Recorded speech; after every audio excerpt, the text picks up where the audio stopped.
रमेश परदेशी यांनी भाजपमध्ये आता प्रवेश केलाय। पक्षप्रवेश केल्यानंतर रमेश परदेशी यांच्यावर आरोप देखील करण्यात आले। माझ्यावर कुरघोडी केल्याचा आरोप झाला असं रमेश परदेशींनी म्हटलंय। राज ठाकरेंबद्दल मला कायम आदर असणार आहे।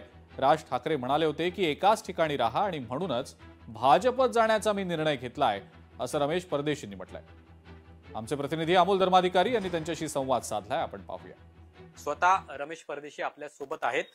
खरं तर जी घटना पुण्यामध्ये घडलेली होती राज ठाकरे यांच्या बैठकीमध्ये, त्यानंतर तुम्ही नाराज होता, दुखावलेले होता, अशा चर्चा सुरू झालेल्या होत्या आणि काल तुम्ही भाजपमध्ये प्रवेश केलेला आहे। प्रवेश करण्यामागचं नेमकं खरं कारण काय? तर माननीय राजसाहेब हिंदुत्वाचा पुरस्कार करणारच आहेत। उलट त्यांच्या एवढा तर प्रखर पुरस्कार करणारा कोणी नाहीये। मला वाटतं की अग्रेसिव्हली जेवढं ठामपणे सांगतात ते तेवढं कोणी ठामपणे सांगण्याची डेअरिंग नाही करत।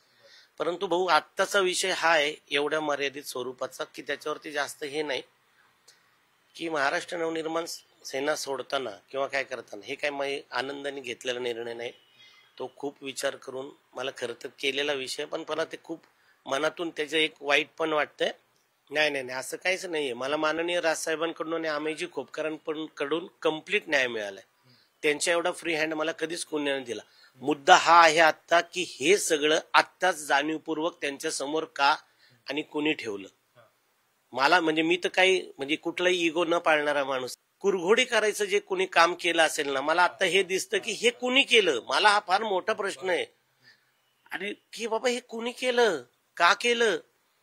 बरं, मी तर कोणाचं काय वाईट करण्याचा प्रश्न नव्हता, मी कोणाच्या ह्याच्यात जात नव्हतो। बरं, मला नगरसेवक व्हायचंय नाही का, ताबडतोब मला काहीतरी व्हायचंय म्हणून मी काहीतरी कुरघोड्या करेन, नाही ना, त्याच्यात पण मी नाहीये।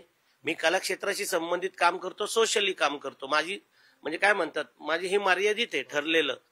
मग असं असताना देखील आत्ताच म्हणजे दरवर्षीच्या सोशल मीडियाच्या पोस्ट असतातच, पण ते आजच का आली? संघाची पोस्ट बघूनच का बोलले गेले? विचारांशी एकमत राहणं हे महत्वाचं आहे आणि त्यालाच प्राधान्य देऊन त्यांनी हा निर्णय घेतल्याचं सांगितलेलं आहे। कॅमेरामन तुषार नानावरेसह अमोल धर्माधिकारी, लोकशाही मराठी।